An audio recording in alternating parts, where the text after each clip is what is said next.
यो फुल चाहिँ कस्तो धेरै मन पर्यो मलाई। अनि पुतली चाहिँ फुलको रस अनि हाम्रो अङ्गुर चाहिँ चाखेरै सकिनु अनि मेरो चाहिँ दिनको सुरुवात भइसक्यो बिहानदेखि। सो हाई नमस्ते सेवाहरू सेवा सम्पूर्णमा म चाहिँ सन्चै आराम कुशलै छु। अनि तपाईँहरू के कस्तो हुनुहुन्छ? हामी चाहिँ लाग्यौँ बिहानै जङ्गलतिर सेउलामा। अनि म चाहिँ सेउला काट्नु रुखमा। जहिले जहिले पानी पर्छ दिउँसो चाहिँ अनि बिहानै गएर लिएको यो सेउला चाहिँ कोदोको बिउ गोड्नुले गर्दाखेरि यस्तो नभ्याएको थियो नि, सुँगुरको खोर हिलो भएको थियो। अनि हामी चाहिँ आयौँ, छुट्ने ठाउँ पनि आइपुग्यौँ। घाम नलागौँ यस्तो गर्मी भएको कि। अनि तामाको सब्जी तपाईँहरूको कसलाई मनपर्छ? आलु तामा पकाउँदैछु है त म चाहिँ आएर। त्यसपछि जुठो पनि धोइसकेँ खाना खाएर। अनि घरको सिँगार लाउँदै पानी भर्नु जाँदैछु। कुखुरालाई भात दिँदै यहाँ चाहिँ म चल्लाहरूलाई निकाल्दैछु। उनीहरू चाहिँ धेरै समयपछि निस्किनु पाएकोले गर्दा एकदम खुसी भएर नाच्दै रमाउँदैछ। अनि रमाई भात पनि खाँदैछ। अनि म चाहिँ लागेँ पानी भर्नु बोतलमा खाने पानी, किनभने दिउँसो चाहिँ पानी परेर फोहोर आउँछ, धमिलो हुन्छ। अनि बिहानै भर्नुपर्छ।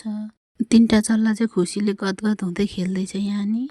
त्यसपछि म चाहिँ लागेँ अनि सुँगुरलाई दिउँसोको चारो दिनलाई। यस्तरी फोहोर भइरहेको थियो यिनीहरूको खोर चाहिँ। त्यसपछि म चारो पनि दिइसकेँ अनि लागेँ सुँगुरको चारो टिप्नलाई। फेरि दिउँसो पकाउनु पर्छ बेलुका दिनुलाई। यो चाहिँ मैले बिहानदेखि बेलुकासम्म गरेको मेरो कामहरू सबै छ है त यो भिडियोमा चाहिँ मैले सबै खिचेको। अलिक लामो छ यो भिडियो चाहिँ सधैँभन्दा। पानी पर्दै थियो दिउँसो फेरि। अनि म चाहिँ आफ्नो ड्युटीमा लाग्न लागेँ। सामान रेडी गर्दैछु ड्युटी जानुलाई।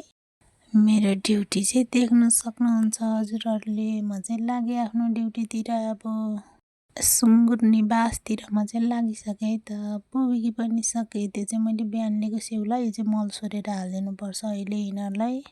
3टालाई अचार पनि हुँदैन। म चाहिँ सुरु गरिसकेँ काम पनि। हजुरहरूले देखिसक्नु भएको छ। भिडियो लास्टसम्म हेर्नु अनि कमेन्टमा भन्नु है त के कस्तो लाग्छ हजुरहरूलाई। अनि मैले पनि सुँगुर निवास पनि सफा भइसक्यो। अनि त्यसको मलहरू उछुट्टाएर अनुहारभरि मुखभरि जिउभरि भयो। म चाहिँ अब नुहाउन लागिसकेको छु।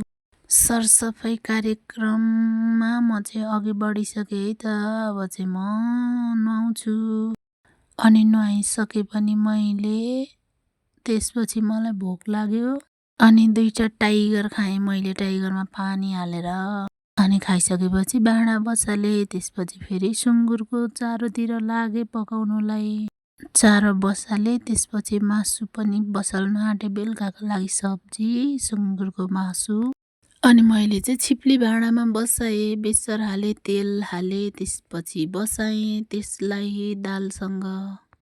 अनि सुँगुरको चारो पाक्यो कि पाकेन भनेर गएँ। पाक्नु लागेछ। यो चाहिँ बेलुका दिनुलाई थिएन। चारो पनि पाकिसक्यो। एकैछिनमा दिन बित्यो। अब बेलुकाको चारो दिने बेला पनि भयो। हजुरहरूलाई मेरो भिडियो लास्टसम्म हेरिदिनु भएकोमा धेरै धेरै धन्यवाद। अनि भिडियो के कस्तो लाग्यो कमेन्टमा भन्नु होला। अनि यो चाहिँ साँझ बत्ती फुल बेलुका साँझमा मात्रै फुल्छ। यति भन्दै अर्को भिडियोमा भेटौँला। अब चाहिँ हामी साथीहरू। यो भिडियो चाहिँ यति नै। अब चाहिँ अन्त्य भइसकेको छ यो भिडियो चाहिँ। फुलबाट सुरुवात भएको भिडियो। यसो विचार गर्दा त फुलबाटै पो अन्त्य भइसक्यो।